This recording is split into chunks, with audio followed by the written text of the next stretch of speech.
Morning, everybody. Well, we planned ahead in local government.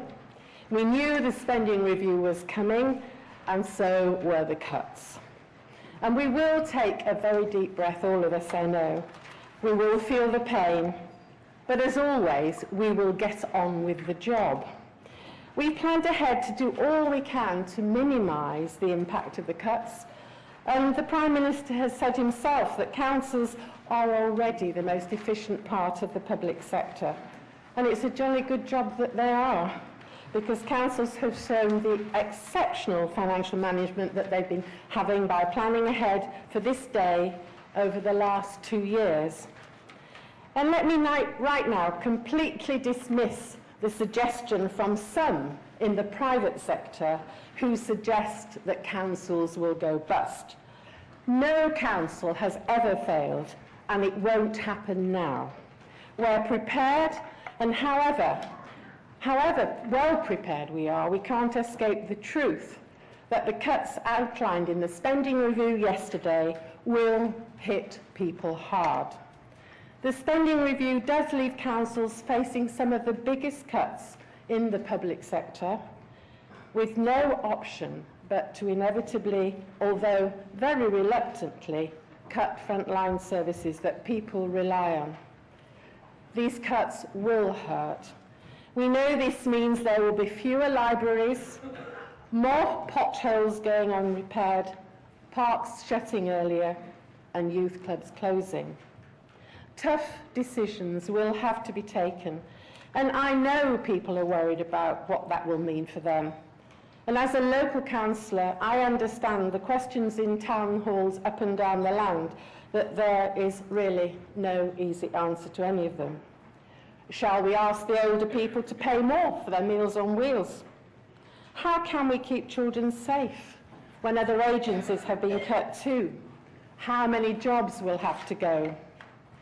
Our estimate is up to 100,000 jobs in local authorities will go. That's 1 in 10 of the workforce. And of course, we all understand how desperately worrying this is for everyone.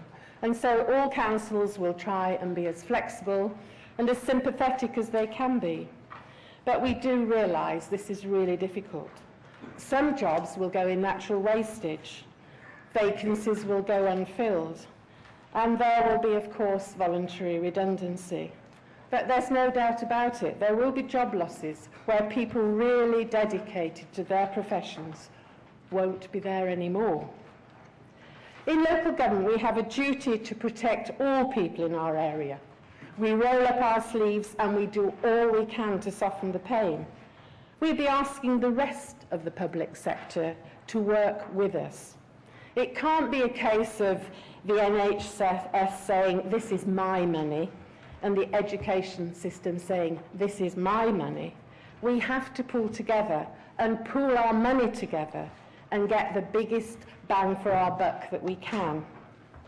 We have consistently been saying that now is the time more than ever before to remove the middleman, the bureaucracy and red tape that stops councils from delivering services effectively and doing what people want in their area.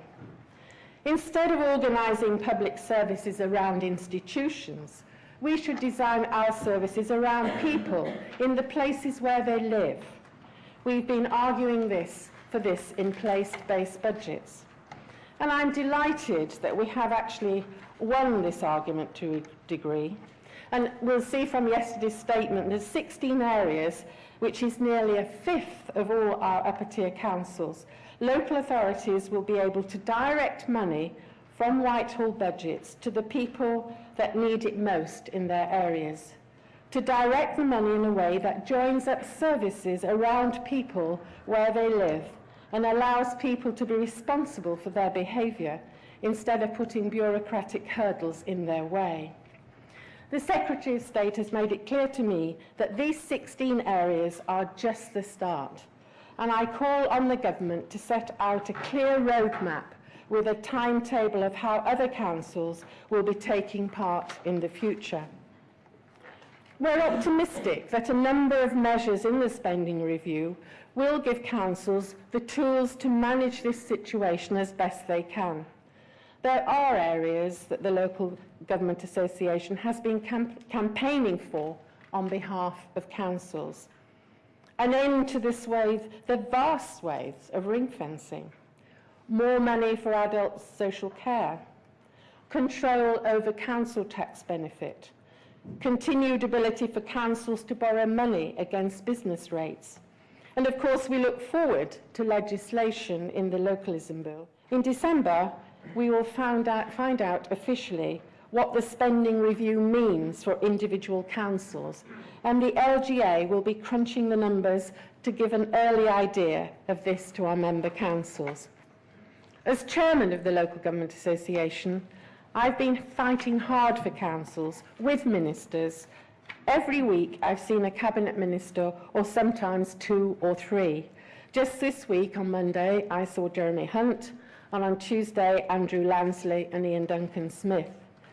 I've been explaining to them how making salami-style cuts without public sector reform is a huge own goal. Government ministers have certainly given us the time to put our case forward.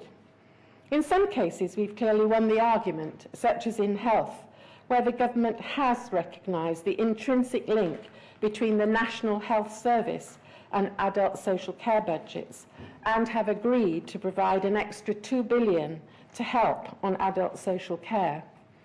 In others, shall we say that it's not been quite a meeting of minds as yet. We have been saying consistently there are savings to be made, but these are to be found in Whitehall and not in the Town Hall. Only a radical reform of the way we organise services around people and places instead of institutions will deliver the real savings and the improvements that we want. While there is much to be gloomy about, we've won our central argument that the public sector should be reformed and we should move to place-based budgets. We'll be working with the government closely as the decisions in the spending review are implemented. We are the part of the public sector that wants to improve the lives of the people that live in our area, and this won't stop with the cuts we face. We'll just work harder and longer to help all our residents, and I'm confident that councils will meet the challenges this sets out for them, but also seize the opportunities that are there to do things differently. Thank you.